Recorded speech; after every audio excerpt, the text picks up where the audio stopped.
هل هذا خمر يعني؟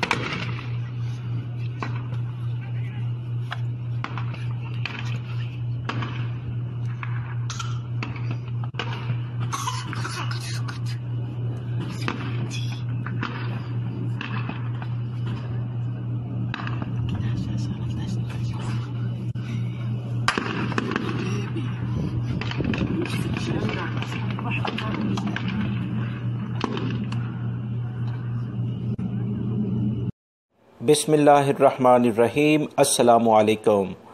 इस वीडियो में दोस्तों मैं आपको बताने जा रहा हूं कि सऊदी अरब के असीर रीजन जो कि जनूब मगरबी एरिया सऊदी अरब का कहलाता है, यमन बॉर्डर की जानिब, यहाँ पर मुख्तलिफ अफराद में शदीद किस्म की लड़ाई हुई है। जैसे आप इस वीडियो में देख रहे हैं कि यहाँ पर ये बाकायदा आज़ादाना आतशी असले का भरपूर तरीके से इस्तेमाल किया गया है, जिसकी वजह से 7 अफराद मौके पर ही जाँ बहक हो गए हैं और 2 शदीद ज़ख्मी हैं, बल्कि ज़ख्मियों की तादाद में मज़ीद इजाफा भी सुनने में आ रहा है। असीर रीजन साउथ के इलाकों की जानिब शुमार किया जाता है, जहाँ जिसमें अलबहा और दीगर जो इस तरह के इलाके हैं वो इसमें शामिल हैं। याद रखें, सऊदी अरब का ये खूबसूरत एरिया है, मगर यहाँ पर ये एक खूनरेज किस्म की लड़ाई, इसकी वजूहात 2 ख़ानदानों के दरमियान जायदाद का तनाज़ा बताया जाता है।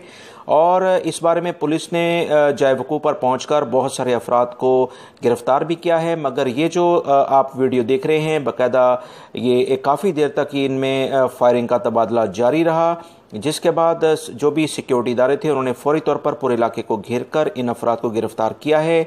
इस बारे में मज़ीद जो दोस्तों जैसी इतलात आएंगी कि इसमें मज़ीद कितने लोग जहाँ बहक हुए और कितने ज़ख्मी हुए हैं, इस बारे में तहकीकात जारी हैं। ये मालूमात अभी आई हैं कि 2 ख़ानदानों में जायदाद का कोई तनाज़ा था, जिसकी बुनियाद पर आपस में फैमिली ही लड़ पड़ी। और अक्सर पुरानी कहावत है कि ज़र जन और ज़मीन हमेशा फसाद की जड़ रहे हैं। इस वाक़े से भी यही चीज़ साबित हो रही है। उम्मीद करता हूँ मेरे इस नए चैनल की वीडियोज़ को आप लाइक करके दूसरे दोस्तों से लाजमी शेयर करेंगे और मेरे इस चैनल पर इंशाअल्लाह सऊदी अरब से मुतालिक ताज़ा तरीन ख़बरें और गैर मुल्की अफराद से मुतालिक जो अहम तरीन इशूज़ होते हैं, अकामे के, विज़िट वीज़े के या और छुट्टी के इशूज़, वो तमाम की तमाम ख़बरें मैं इस चैनल पर भी शेयर करूंगा, जैसे मैं अपने दूसरे चैनल सिरात मुस्तकीम न्यूज़ चैनल पर शेयर करता हूं। इन दोनों चैनल के ज़रिए तमाम तर मालूमात आपको बर वक्त पहुँच जाएंगी। इन दोनों चैनल्स की वीडियोज़ को देखते रहें। आपकी कीमती वक्त का बहुत बहुत शुक्रिया। अस्सलामु अलैकुम।